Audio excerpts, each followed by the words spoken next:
Nå, nu skal I prøve at være med på... Jeg har fået en lille idé til et foodhack, meget gutterne har snakket om. Ja, men det er en overraskelse, men bare følg med, så skal du prøve at se.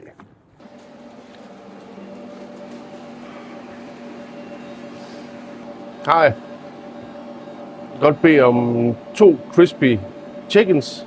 Er der mayonnaise både i top- og bundbollen? Ja. Kan jeg ikke få kun i bundbollen? Jo. Fedt.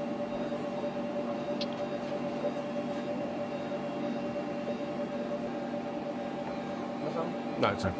Skal vi se her? Ja, jeg tager det med, tak.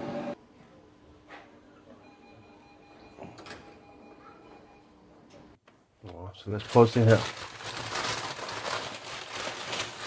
Det var så 1. Og 2. Uden for meget mayo. Uden for meget mayo.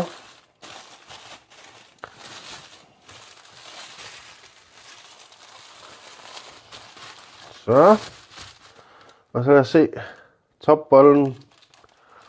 Og underbollen var der ikke noget på. Jeg synes godt nok, det var omvendt, jeg bad om, men det er okay. Fuck det. Så har vi det her.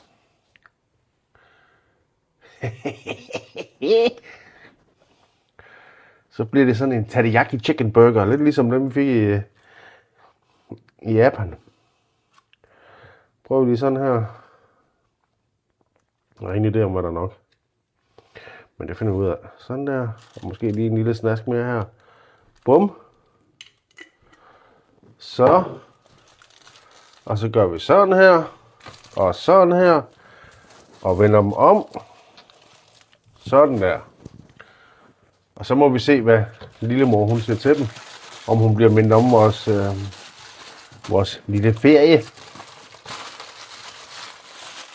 Så kan man ikke se, at de er blevet pimpet. Så har vi fået det her hack burger. Fast food hack. Og hvad var det så? Så vi finde noget til en god bed. Teriyaki og mayo blanding.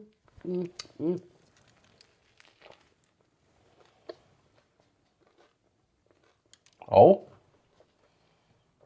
Det er gode sager. Det kan blive til en ting. Jamen, så er det bare det, vi går fremover. Og vi udtænker flere hacks, ikke sandt? Ja. Velbekomme. Tak.